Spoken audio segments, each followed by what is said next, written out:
Señoritas y señores, bienvenidos a otro video para español, la clase de español. Y ustedes se fueron a la casa, yo estoy aquí después de la escuela. Sí, ladies and gentlemen, yes, I am still here working hard for you to bring you the maximum español knowledge possible. So muchas gracias por ver este video. As always, thank you for watching this video. And I figured I'd start this video by talking to you about some of my favorite things. You probably have been into my classroom here at Chino Hills High School in beautiful Chino Hills, California, USA. Maybe as an estudiante or maybe as a visitante. But in case if you're wondering why I have my room set up the way it is, then maybe I can have you follow me. And let's go this way, MTV crib style. And I could talk to you about some of my cosas favoritas, my favorite things, and other knickknacks in between. Well, that is my center command, ladies and gentlemen. This is where all the grading and all the magic happens. That is my Windows 10 laptop, and it's a Dell XPS. And then, of course, I have an external monitor, especially when I'm doing something like this, like video editing. Es muy útil. It's very useful. And what do I have here on my table? Well, as you can see, you caught me in the act. I am, let's see, I'm trying to avoid getting germs, so I've got one of those handy wipes. Son las 4:11. Sí, señoritas y señores. Sometimes I like to buy one of these candles right over here from Marshalls or TJ Maxx, you know. So that way you guys don't smell what some students bring into la clase de español. Let's just put it that way. Let's see, teléfono. Look at this guy right over here. I just got him the other day. All right. Excelente. It's my little Android buddy right over there. Keeps me company after school. It's the only person I talk to, usually, when you guys get out of school. Aquí tengo mi radio, internet radio, right over there.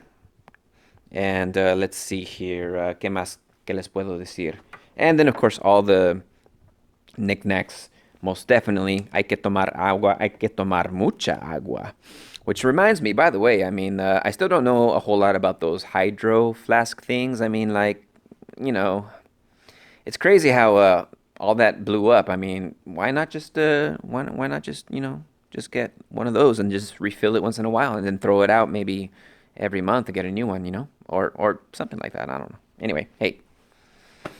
I'm old, okay, so I have no idea what you guys, are into anymore. Maybe you can also explain to me all about those crazy Supreme stickers, which basically is just a sticker that says Supreme. What's that all about? Anyway, my stapler, my red stapler. I believe you have my stapler, and for those of you who probably recognize that, that's from a very famous movie back in the 90s called Office Space.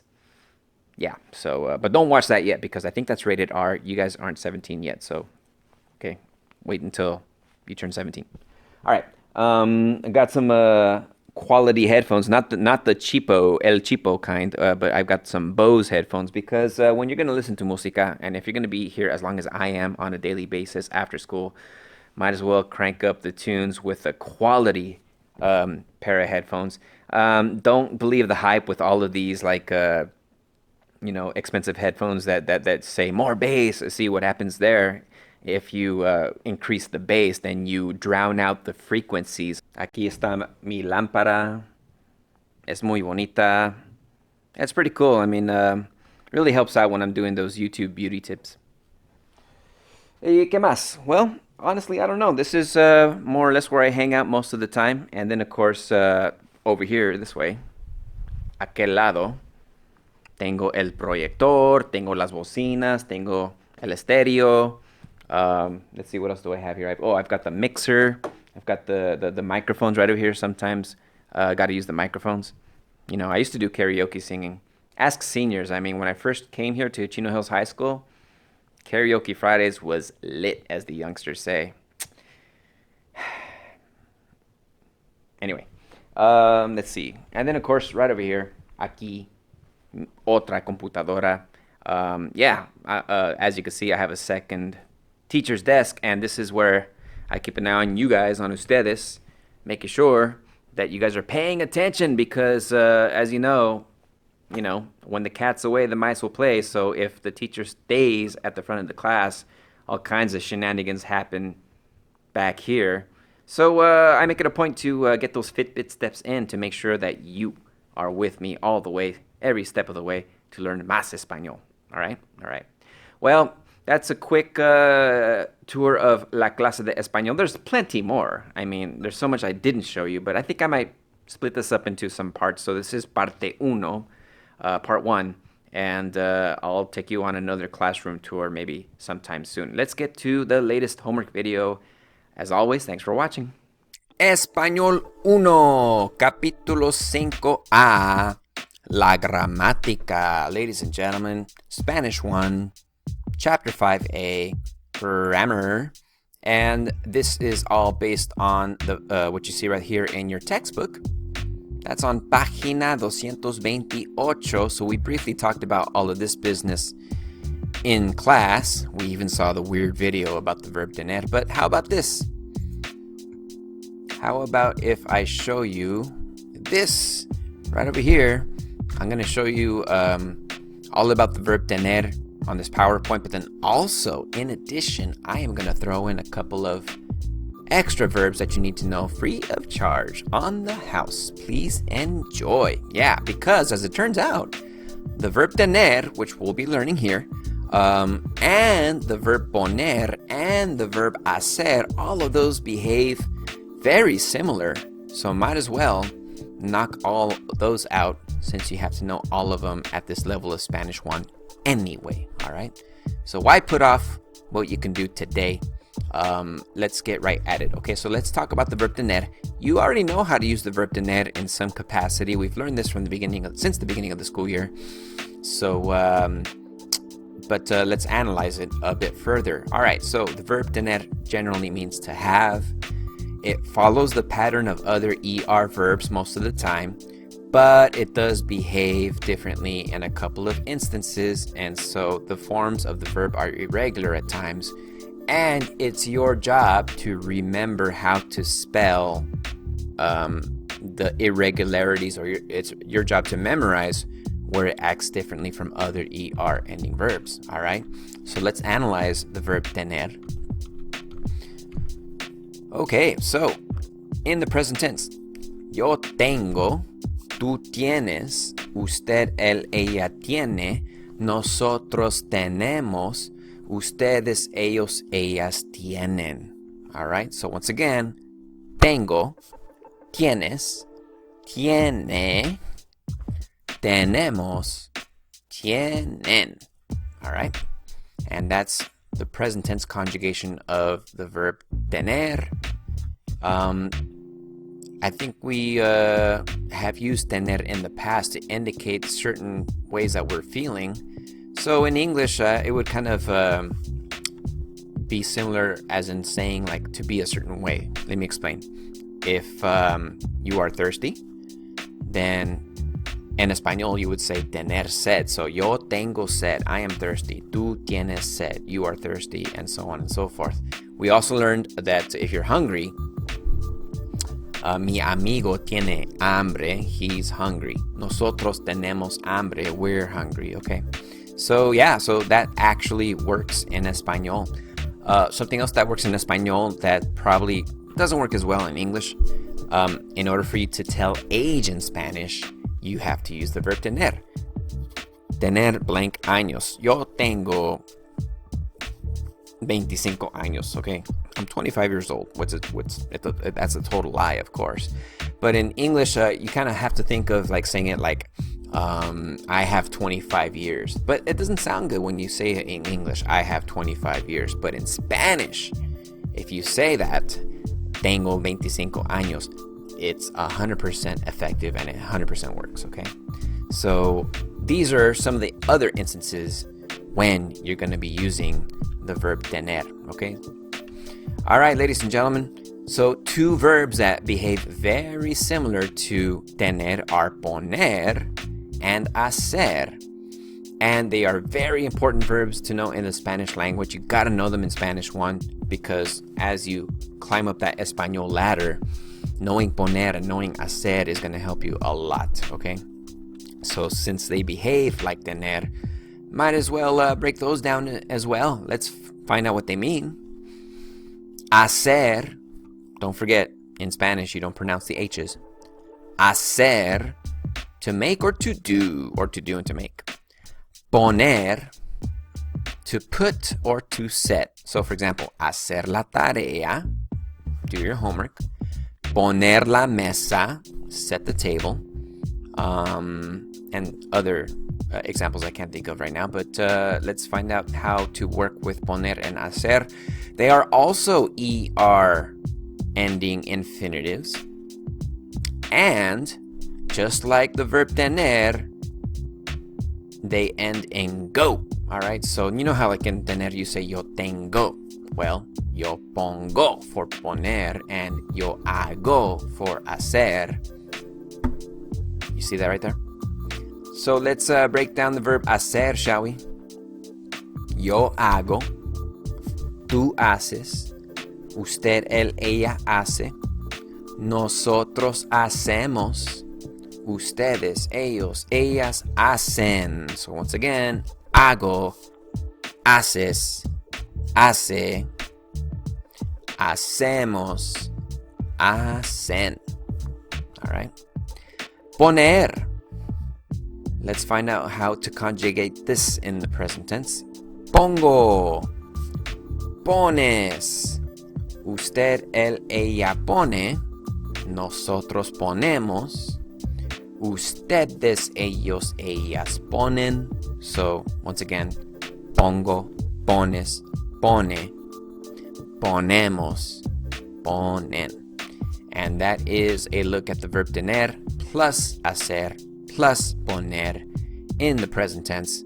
So come back to this video and practice that a bit more if you feel the need. There it is.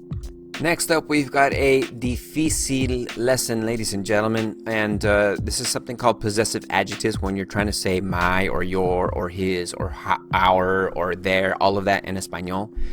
But what makes it difícil is that you have to be mindful a lot of times about the number gender rules in Spanish. What do I mean by that? Well, remember that we have singular or plural or masculine or feminine rules that must be followed in Spanish. And sometimes it's really hard to lose track of, numbers and genders of the things that you're talking about.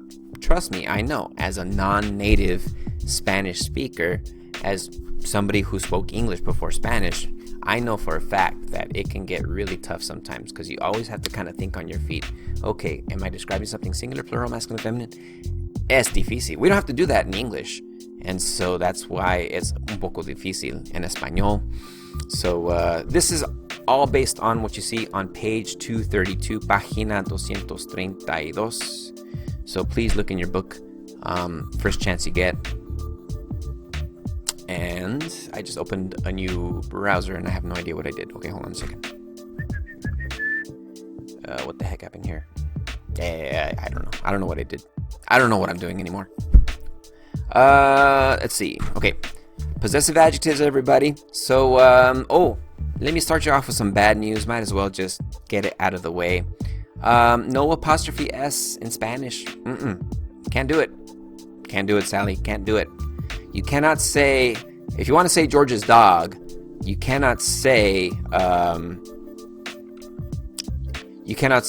Jorge's perro in Spanish. It does not exist. According to the grammar rules, apostrophe S's do not exist. You have to go the long way. All right. So if you want to indicate that that dog belongs to George, you must say the dog of George, or in Español, el perro de Jorge.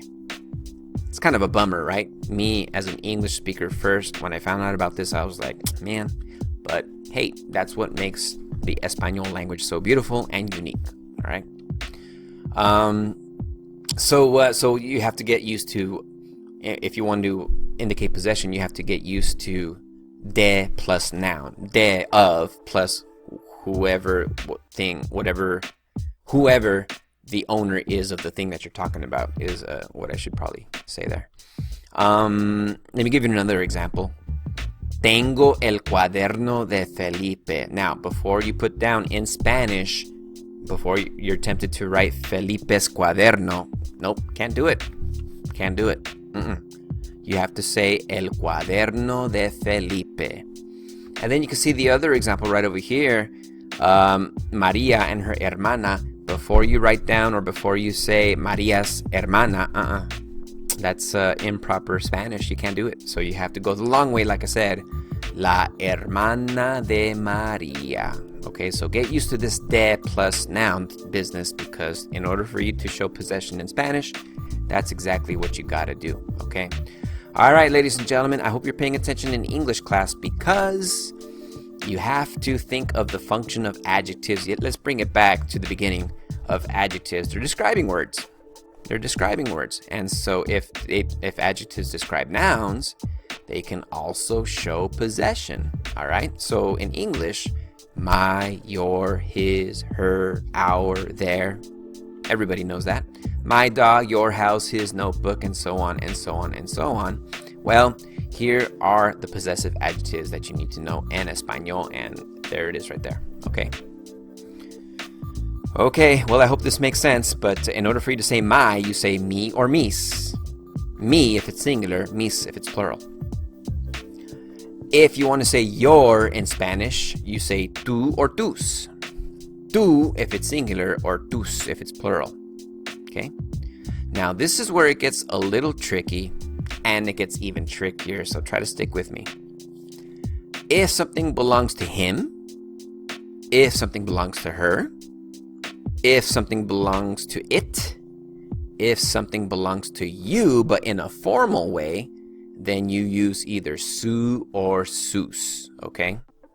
Yeah, su or sus. So if it's his, su. If it's hers, su. If it belongs to it, su.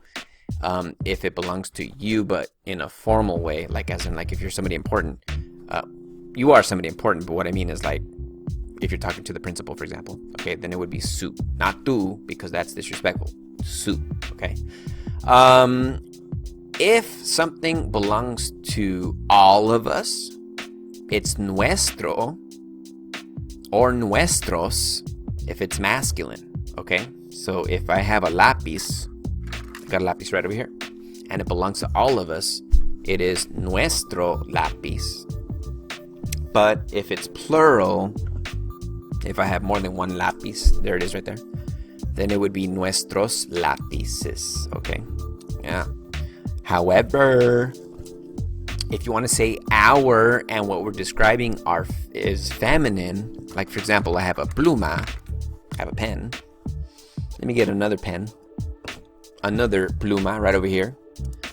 Then it would be nuestra if it's singular, and it would be nuestras if it's plural, all right? Wow, all of that just to say our in Spanish. So let's recap, shall we? Whew. Are you still with me? Check this out. Nuestro lápiz, nuestros lápices, nuestra pluma, nuestras plumas. You have to unlock the correct combination, all right? It's got to be the right combination if you want to say our in Spanish. That's tough. We don't have to deal with any of that in English, but you have to choose between nuestro, nuestra, or nuestros, or nuestras. And I'm telling you right now, that's a tough thing to master in Spanish, but practice makes perfect. The same general concept applies if you're saying vuestro or vuestra or vuestros or vuestras, but it's only used in Spain, so we're going to move on to the last box right over here. If you want to say something belongs to them, or if something belongs to you guys, all of you or y'all, then once again, it's the return of su or sus if it's plural, okay? So let's put it all together. Me or mis, my. Tú or tus, your.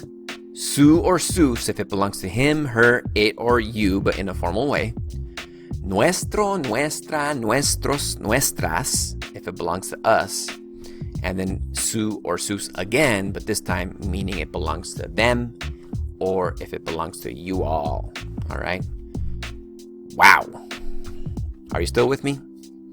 I hope I didn't make your head spin, but I don't blame you if you're kind of hitting that pause button right now and going back to that whole thing, because yeah, like I said, that's pretty complicated. I hope you guys are with me, okay? All right, so the possessive adjective must be singular if the noun is singular and plural if the noun is plural. So matchy-matchy is basically what you got to do in order for you to use the correct possessive adjective, all right? To unlock the correct combination, you have to pay attention to number, gender rules, and Español. Let's take a look at some possessive adjectives using family members. So check it out. If I have a brother, mi hermano, all right? But if I have many brothers, mis hermanos, plural, okay? So not only do you have to make hermanos plural, but make sure that you change the possessive adjective into plural too. Matchy-matchy, that's what I'm telling you, okay? Tu abuela, your grandma. Tus abuelas, your grandmothers. All right, so once again, if you have more than one abuela, abuelas becomes plural, but the tu becomes tus as well, because matchy-matchy is what you got to do. If abuelas is plural, then your possessive adjective has to be plural too, okay? Same thing with su hijo, sus hijos, okay? So the word su can indicate either belonging to him, belonging to her, belonging to it, belonging to you formal, belonging to you guys, belonging to them. Yeah, when it comes to su being used as a possessive adjectives, it can get really confusing. So we'll clarify how to fix that in a little bit, okay? Su or sus, okay. But when you want to say our in Spanish, here it is once again, and this is how difícil it can be. Again, when you get to our in Español, not only do you have to worry about if something is singular and plural, but now you have to worry about masculine and feminine rules. Nuestro tío, all right? Nuestros tíos. So if you have an uncle, nuestro. If you have more than one uncle, nuestros. And then, of course, auntie, nuestra tía. So it's no longer nuestro anymore. It's got to be nuestra, because tía is feminine. Nuestra's got to be the possessive adjective that matches with it in its gender. And then, of course, nuestras tías, if you have aunties. And if it's plural, if aunties are plural in Spanish, then your word that means our in Spanish has to be plural as well. So nuestro, nuestros, nuestra, nuestras. So again, unlocking the correct combination in order for you to show possessive adjective is the way to go. And then one last bit, there can be some confusion if you want to indicate something belongs to, or using su or sus, because again, down here in red, look at the various combinations of what something can belong to or who something can belong to.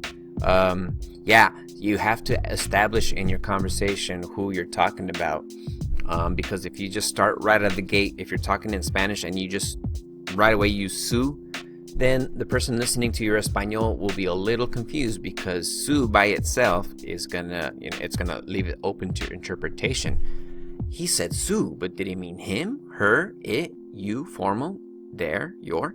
So my recommendation to fix that vagueness, or to prevent the person from guessing what you're talking about, is to immediately establish who you're talking about. So mi hermano, mi tía, usted, ellos.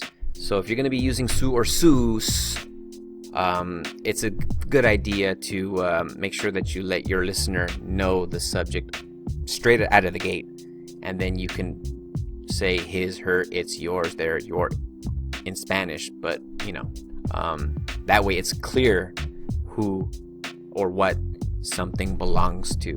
All right, if that makes sense. I hope it does.